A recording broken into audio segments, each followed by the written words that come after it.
Thanks very much, Matt, and thanks to all the organisers. This has obviously been a very, very successful event. Unfortunately, I've only just got here because I went to the Derby People's Assembly, which is a great sort of insight into the privatisation of our railways and so on. The trains are cancelled and all this other kind of thing. But just to report that in Derby we had a very successful People's Assembly there as well, and that this movement is growing across the country, and it is vitally important because of what we're facing. I heard Zita and Francesca and some of Jeremy, and I agree with absolutely everything that they said, so I don't want to repeat in my few minutes the points that they made.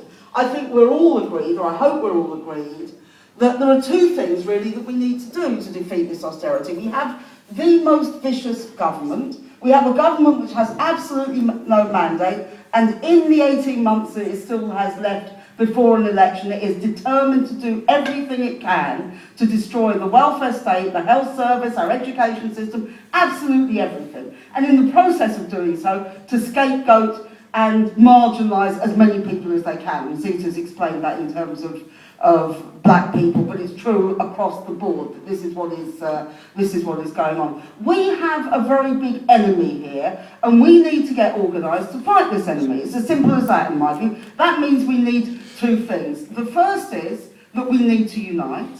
This has been a big problem. We have had now 5 years of austerity in this country, 5 years of governments attacking us, and we haven't yet, up until recently, we haven't yet had one united movement. The People's Assembly aims to be that one united movement, and I think it has to be something which brings in everybody. And the truth about that is that this isn't about what we disagree about.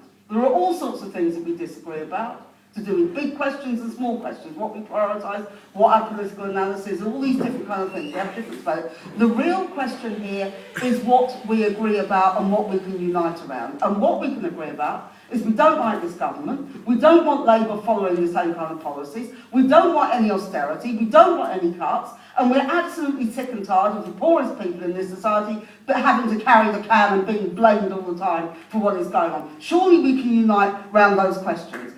And if we unite around those questions, the second thing that we have to do is to organise. Now, this might sound elementary, but actually when you've had years and years, as we've had in this country, of governments attacking working people, of trade unions getting weaker over many, many years in terms of numbers and so on, of people being defeated, actually people don't think that organising can make any difference. And we have to show that we can organise, and even a small number of people can make a difference. It seems to me, we want big numbers of people, we want lots of people out on November the 5th, but even if we have a small protest in Wood Green, even if we have a small protest somewhere down the road, even if a few people campaign over the bedroom tax or whatever it is, that is saying there are people here who are not going to put up with this. That is people saying they do not accept the agenda written by the government, they don't accept the agenda written by the media, which is completely hand in glove with the government, and they are going to fight for some kind of alternative. And I think both of these things are absolutely essential. See, when I say we have a vicious government, it isn't just about what they're doing to our immediate lives, it's also what they're doing to us on a much wider scale.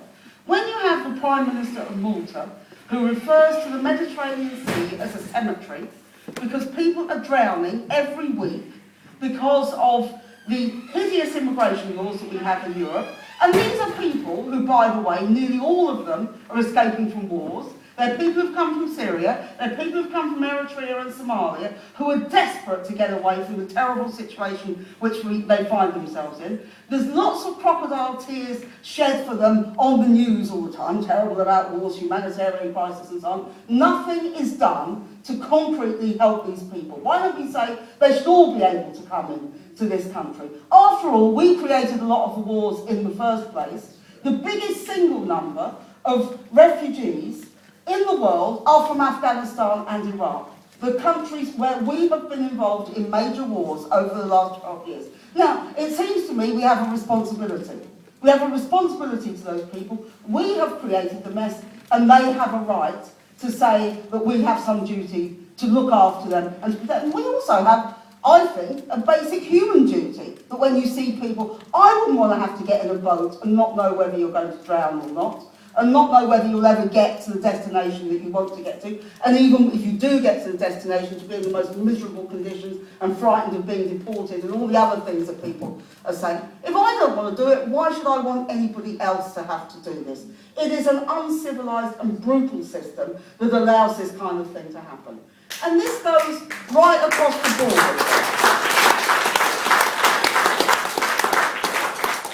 I mean, the scapegoating these last 2 weeks about Roma people having children with blue eyes and blonde hair who can't possibly be their children, reminds me of when I was a child. There used to be fairy stories from the 19th century about gypsies stealing children. It doesn't seem to me we've advanced in any sense from that. And for governments to be scapegoating people like this is shameful. It's absolutely shameful. When a school student is deported from France because she's a Roma, and actually there's thousands of students go and demonstrate in her support, that is exactly what we should be doing over these kind of questions. Just when we're looking at this, and when we're looking at what they're doing to the planet and all these other quite big questions that we're talking about as well, is that we had an event last night in central London which was to launch a campaign about the commemoration of the First World War, which is 100 years next year in 2014. Because we didn't want David Cameron and the generals and the BBC, who've lined up all these right-wing historians, to write the narrative of the First World War, which is, it was really unfortunate that so many people died, but it was really rather a good thing, and the generals couldn't have done anything different. And after all, they were defending that very humanitarian system called the British Empire. Now, we had it was a church, but a very full hall of people who came to the launch event, and it made me think then, and then coming back from Derby, I was reading in The Guardian, there's lots of poems written by modern poets about the First World War, inspired by poets at the time. And you think about that, you think, 100 years ago, they took the whole of the world, mainly Europe, but it also involved many other parts of the world because of their empires. They took them into a war which led to 750,000 people dead in this country, to more than that in France and Germany and Russia and many other countries. It led to the most terrible misery for people, and we were told that was the war to end all wars. In the 100 years since, we've seen much worse wars. That was the last major war in Europe, which involved mainly military casualties. And after people saw the military casualties, they said, we don't want another war like that. So now they export these wars, or they aim them all at civilians. So now nearly everybody who is killed in war is a civilian. That's a fact, something like 10 or 15% of people killed in wars are people you can call military. Now, what kind of barbarism is that? And that was what they wanted us to do all again in August, where David Cameron brought all the MPs back to vote to get us to throw cruise missiles at Syria. That was what that was about. We have to stop the wars. We have to stop the destruction of the planet. We have to stop the basic inhumanity towards millions of people around the world caused by racism and immigration laws and all the other things that are going on. I think all of us know that this is a fight that we have to take in both our hands. Personally, I hope there is a Labour government in 18 months' time. I'd like something much better than a Labour government. No offence to German, I'm sure he's everybody's favourite MP in this room and in many other places as well. I'd like something much better than that, but I do think they will be a marginal improvement on the thing that we have now. But we all know from the last Labour government and our history that we cannot rely on them to do the right thing. We know we cannot rely on them to do the right thing, so we have to organise to do the right thing. Simple as that. And we do that through our trade unions, we do it through our community groups, we do it for all the different organisations, and it seems to me that is what the People's Assembly is all about. And the great thing for me is that we shouldn't be despondent about this. Everybody said 10 years ago when we didn't stop the war in Iraq, we didn't stop the war, and everybody was very upset that we didn't stop the war.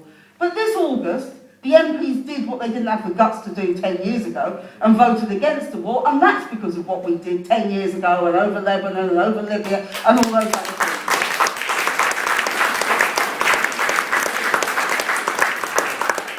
So the final lesson of this for me is never give up. If you're in the right and if you think there's something worth campaigning for, don't give up. Don't listen to the cynics who say nothing's ever going to change. Things do change, and they change because of the action of ordinary human beings like you and me. That's why they change. That's why the People's Assembly is vital. That's why November the 5th is important. That's why all the strikes are important. It's why we have to keep fighting and keep organising until we win.